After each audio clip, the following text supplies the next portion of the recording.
Hey guys, so somebody gave me this little novelty radio, which is actually like a 1931 Rolls Royce or something, and you can probably see over here that on the one side there's a little wheel over here which is a tuning. It's AM radio only, obviously. It's like a tuner, and the other side is the on off and volume buttons.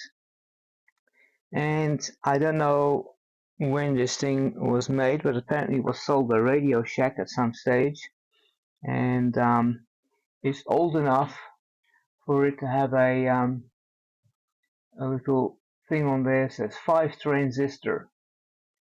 There's a speaker underneath there.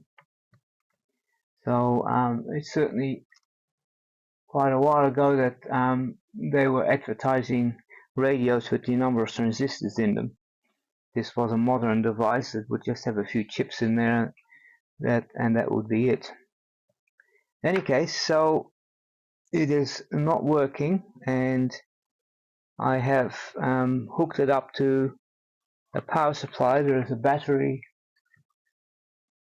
compartment in there, and it is not drawing any current whatsoever when you turn it on. So let's open it up and see what we can find.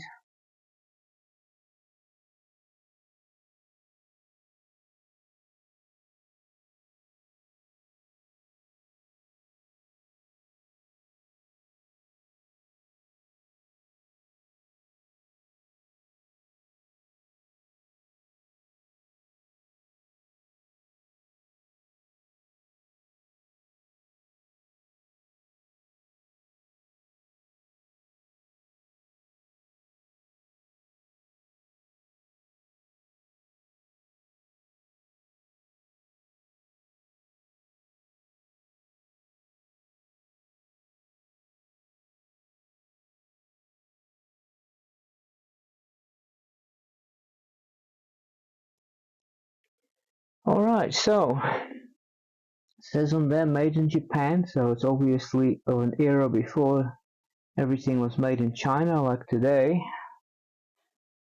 And it has a bunch of Japanese transistors on there, 2SC, 2SA, which were very common in like in the 70s and so on. So this is a fairly common, simple, in fact, AM radio circuit. So what we have here is, of course, the ferrite coil over here, which acts as an antenna, but also forms a resonant circuit with, as a tuner, with this variable capacitor here, which is a tuning capacitor. And this here is quite obviously the RF circuit that actually amplifies the RF signal that is coming in through the tuned circuit over here. And it's got a little inductor over there, probably used to fine-tune the frequency range that this thing has. And then it goes, if you look underneath the traces, it goes over here. There's another one transistor over here which has a couple of inductors associated with it, so that would be an oscillator, I suspect, like a heterodyne sort of circuit that becomes a mixer, and it actually has a diode over here, which is used, of course, to demodulate the. Let me see if I can get that a little bit clearer. That used to demodulate the AM signal, and then it is actually presented through this. It actually ends up in going to this potentiometer and through this little capacitor, and it's presented to an audio circuit over here. Now, that audio circuit, I kind of reverse engineered a little bit so I can have a look at it. It's a little bit unusual. I guess this is not a it could be drawn better, but this is the way it came out as I reverse engineered it to see what was connected to what.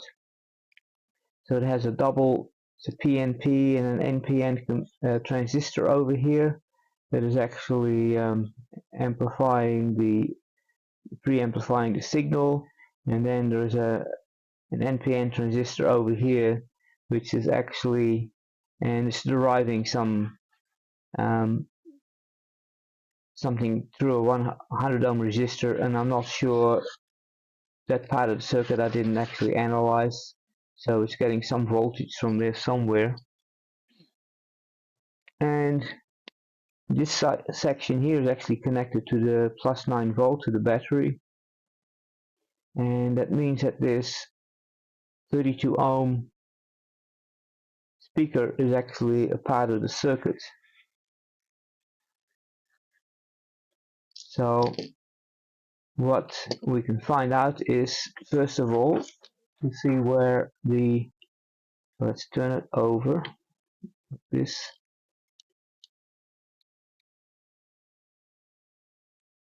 well, we can actually hook it up to the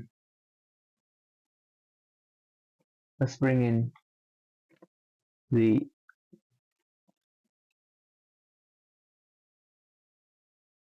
oscilloscope. There we go. And let me change the voltage on that. Not sure what voltage we're going to need, but we'll have a look. So over here, this over here is ground.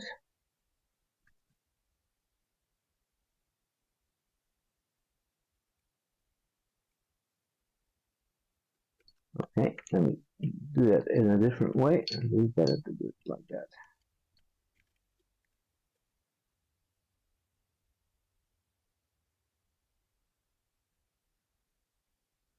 And hook up some power.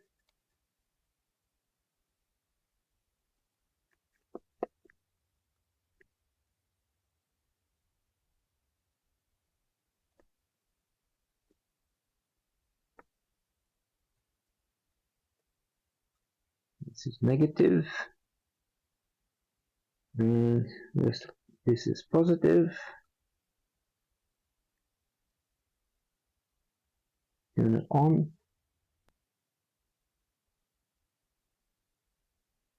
Okay, there is the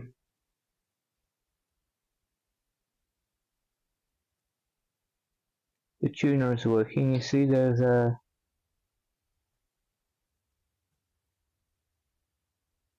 radio station here. That's what a AM modulated signal looks like.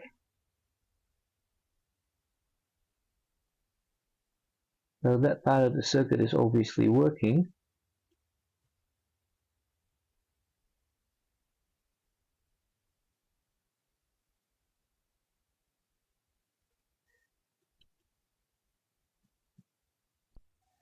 Okay, so I tested the circuit here for whether it's receiving any signals, and as you can see on the top of the screen here, I kind of paused this, but that's a typical AM modulated signal. That it is actually, this is actually being presented to the diode, and that is what is being rectified into an audio signal.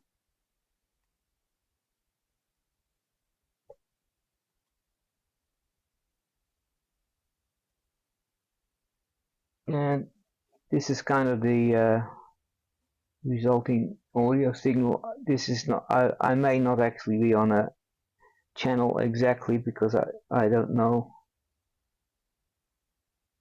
See, I can tune, I'm using a tuning knob here. In any case, So I decided to, I reversed engineered this circuit a little bit here, and as you can see there's a 32 ohm speaker there which is actually connected to plus 9 volts, and that is actually presented to the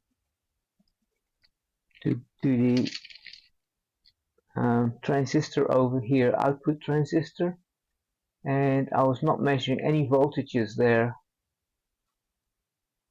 so I figured that something was up, and I removed the speaker, and in fact the speaker is open circuit over here. So I don't have any 32 ohm speakers. This is what this is. So I've ordered one on AliExpress, and when we get it we will put it together, but in the meantime I put a 33 ohm resistor where the speaker is normally connected. I connect the oscilloscope across the resistor over here. You will see that there is plenty of audio over there, because I don't know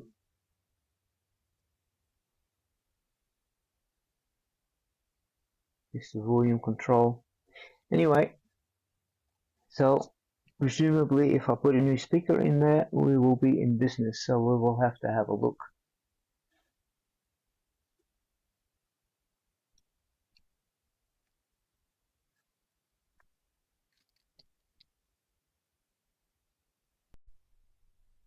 Okay, so after a couple of weeks wait I have received some little speakers here which are 32 ohms, and these are kind of hard to come by, and these are actually made for headphones I think, so I don't know what it's going to sound like, but we can hook it up and try it out. Okay, so a little bit of flux. So they colored one of these red, so one presumes that that is supposed to be positive, and let's get a little bit of solder here.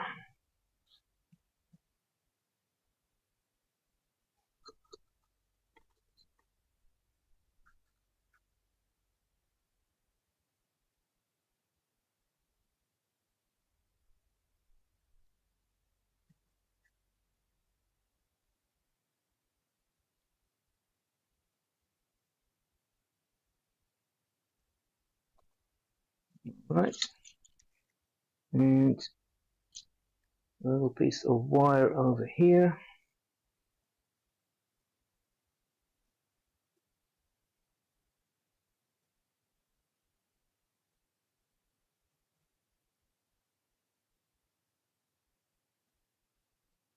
This is old wire that I've recycled somewhere, so I always use a little bit of flux on it because it probably has some corrosion on it. Okay, so now we have two wires.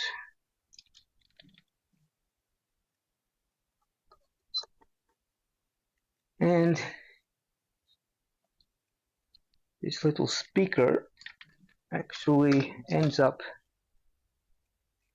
going in here, and I think it would be better to put it like that. This thing here is actually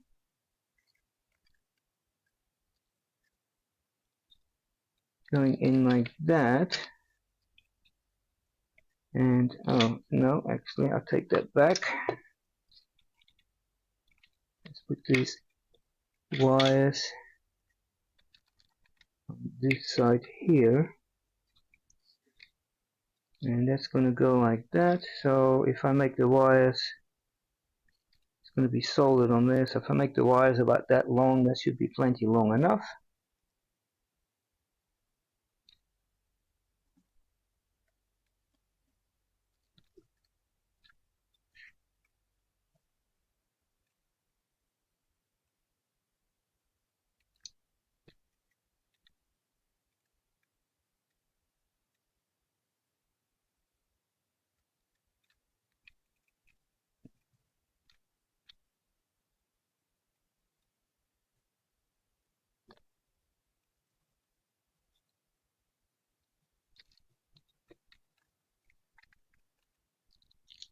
Okay, so we can remove this resistor now.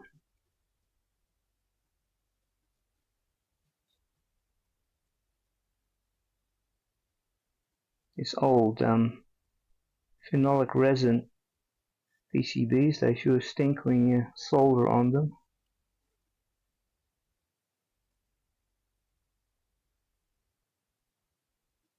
Actually, let me put it in this direction here because the speaker goes in that direction.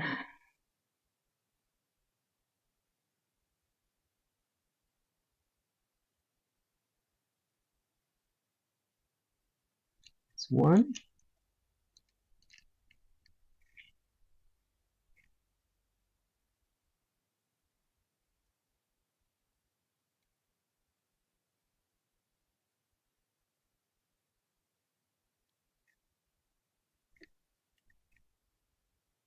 That's two.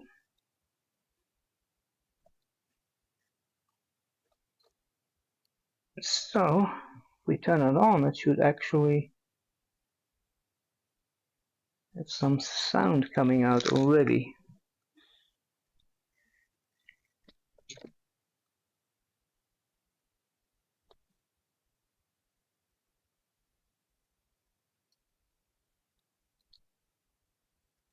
Hook up some power here.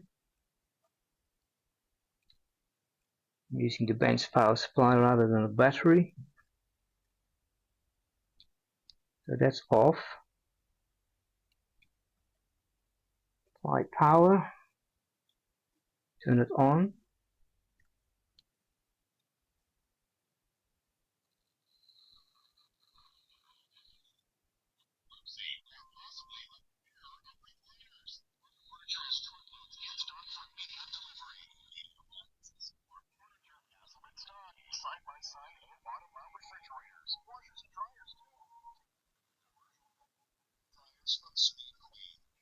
Well, seems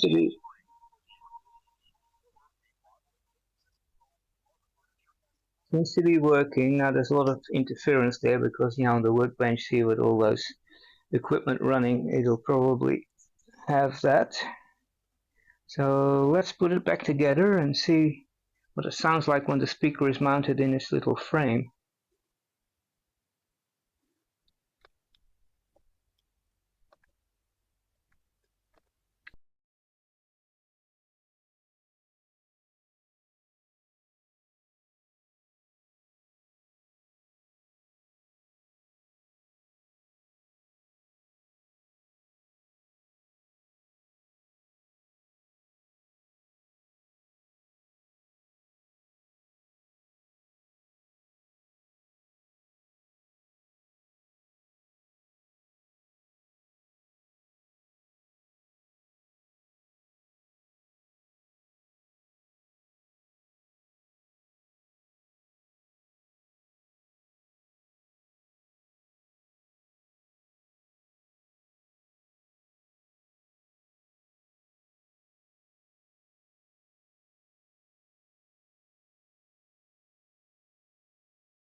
I mustn't have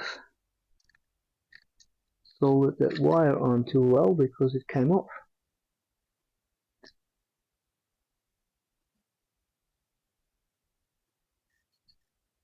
Let me put a little bit more flux on there.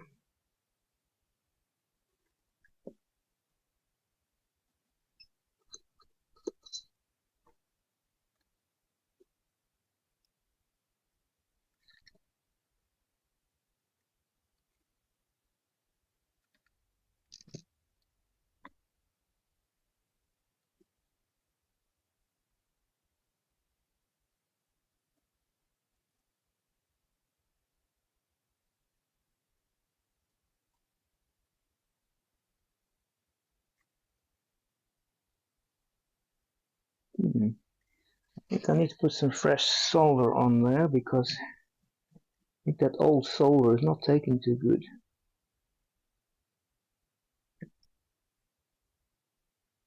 That's why.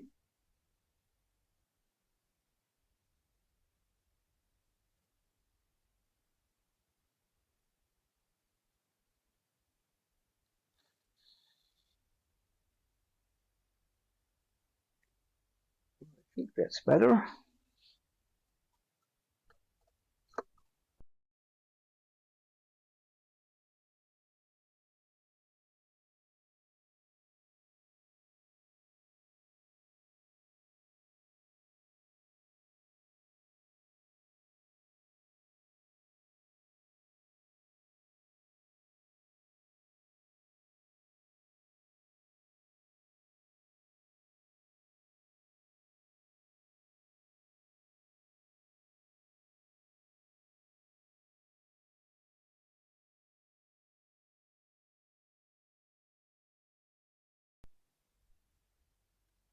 Alright, so I've got a supposedly a 9-volt battery here, but it's one of those rechargeable ones. I really only have 8.5 volts on them. But let's have a look what it does.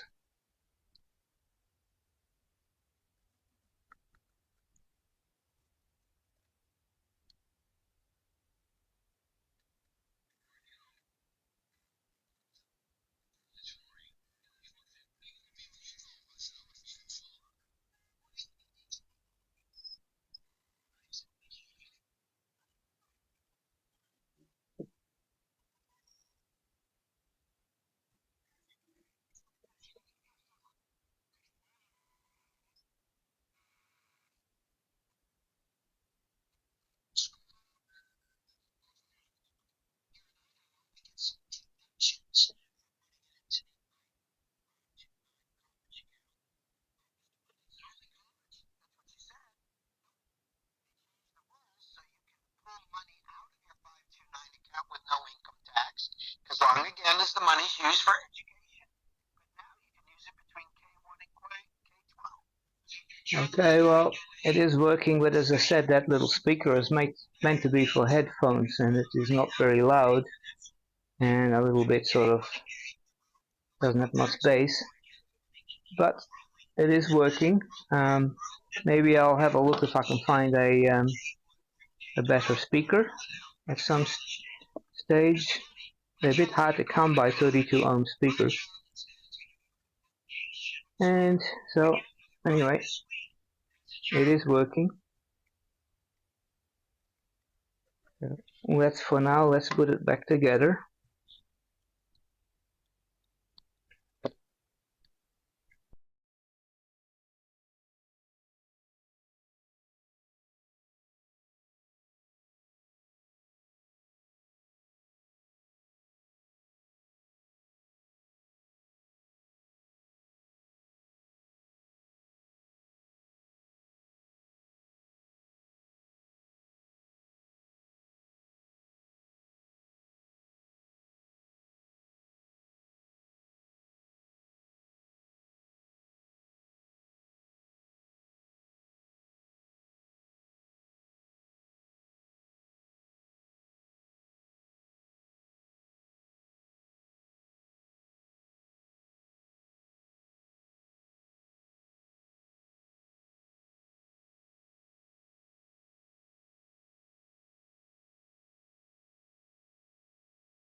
Okay, that should be it.